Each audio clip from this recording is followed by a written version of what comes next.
big story is what Juan Soto said to Mike Puma of the New York Post, talking about having the greatest hitter in baseball hitting behind him, and things are a little bit different now. And I said, well, we've got to get Mike Puma on the show to see what that conversation was like, and he joins us now live from Minneapolis. Hi, Mike. How you doing? Michael, how are you today? I'm doing great. Did you think that this was going to hit as hard as it's hit? No, it was just I wrote it as simply a pregame story. Basically, Soto was off to a decent start. His on-base percentage was, normally where it is, but I just, you were looking at his numbers going into the game last night, and you're like, 1 homer, 4 RBIs, and so I had a talk with him before the game. I just wanted to know, what's going on with him, and one of the questions I asked was, did he feel he was getting pitched differently than last year?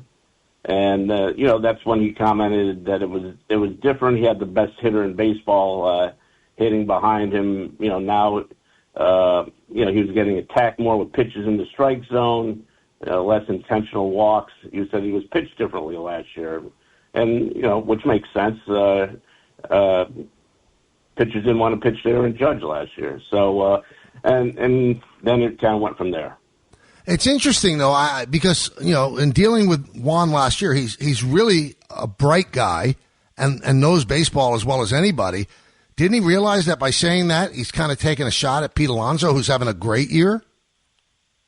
Yeah, and, well, I don't know if he realized it. I think maybe there was just a little bit of frustration on his part. He was trying to explain his perspective of, hey, I'm not seeing the pitches I saw last year, and I don't think that was necessarily. He certainly wasn't trying to take a shot at Pete Alonso. Let's put it that way. It is interesting to me because it begs a lot of questions, and I don't think you guys got into it about this. But I mean, does he have this wanderlust about last year? Does he regret leaving? I mean, he had the best hitter in baseball. That's what he called Judge, and he had him for the next 7 years if he had re-signed with the Yankees. So it does beg the question, then why did he leave? Yeah, well, I think he wanted to be with the Mets, and I think that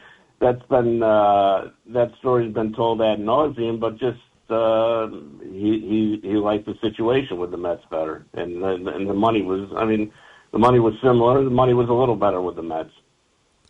Do you think that? I mean, you're around him all the time. Does he seem content? Does he seem happy?